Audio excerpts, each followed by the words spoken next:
So let's talk about something that really affects every single one of us every single day. And yet, it's a surprisingly tough question to answer.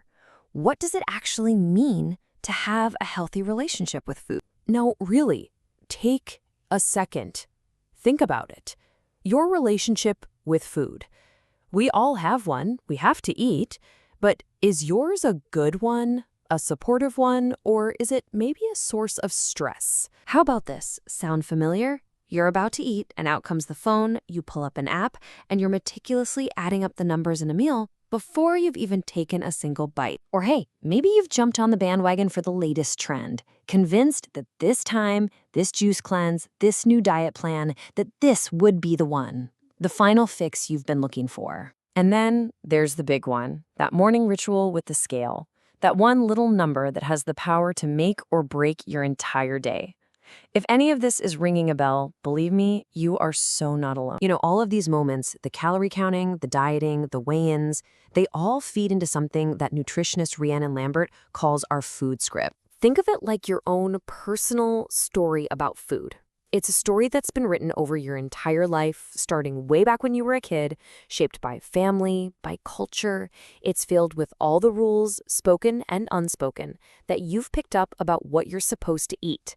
We all have one, and figuring out what yours says is the absolute first step to changing it. And if you want to see just how powerful and honestly how dangerous a food script can get, you just have to look at the story of Rhiannon Lambert herself. Her own journey from being an award-winning singer to a top nutritionist, well, it all started with a script that went terribly wrong. I mean, picture this. You're 17. You're this incredible soprano. You're on the path to stardom.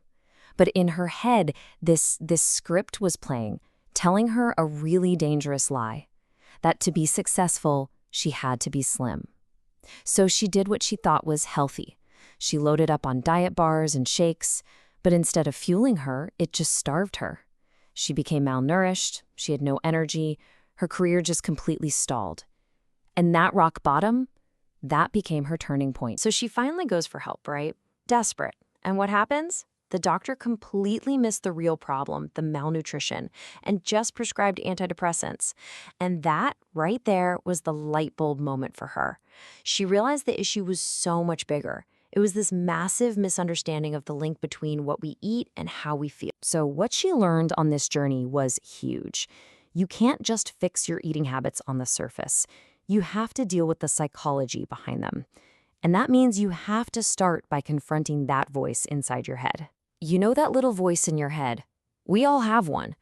But when that voice starts talking about food, it can turn into this relentless, nagging bully, judging and second-guessing every single thing you put in your mouth. And this inner bully, it's pretty predictable. Its script is always the same.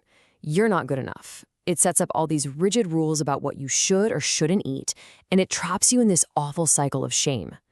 The real trick? The secret is learning to separate yourself from that voice, to realize it isn't actually you.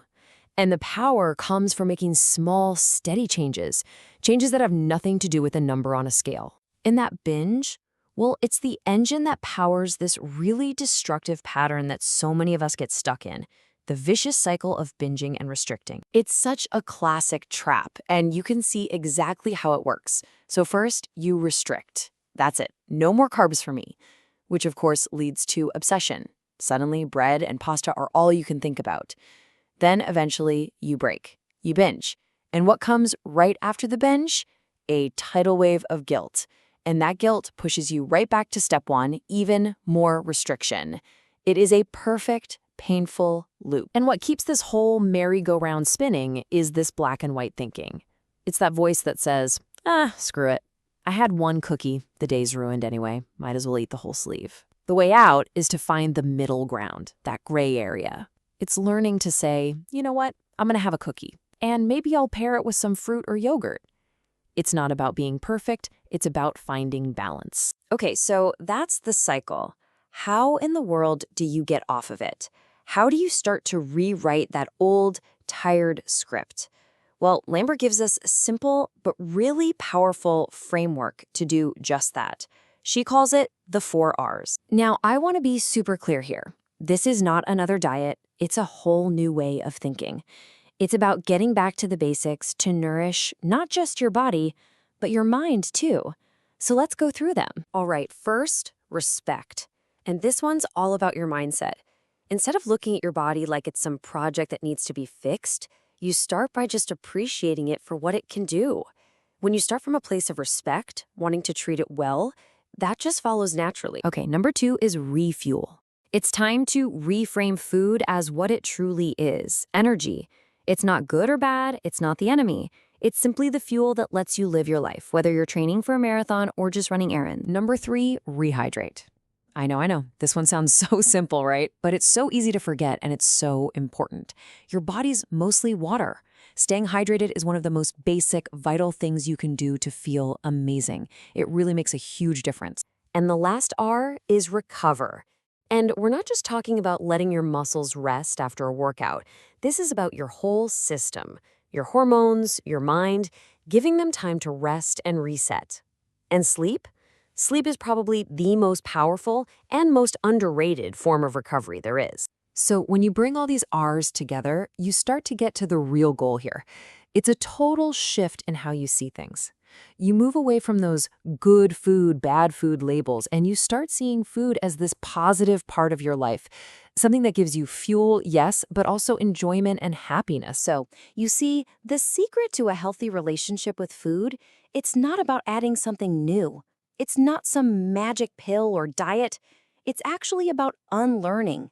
It's about taking apart those unhelpful, damaging beliefs that we've collected over the years. So that leaves us with one last question to think about. What's one rule from your own food script that you could start to unlearn, starting today?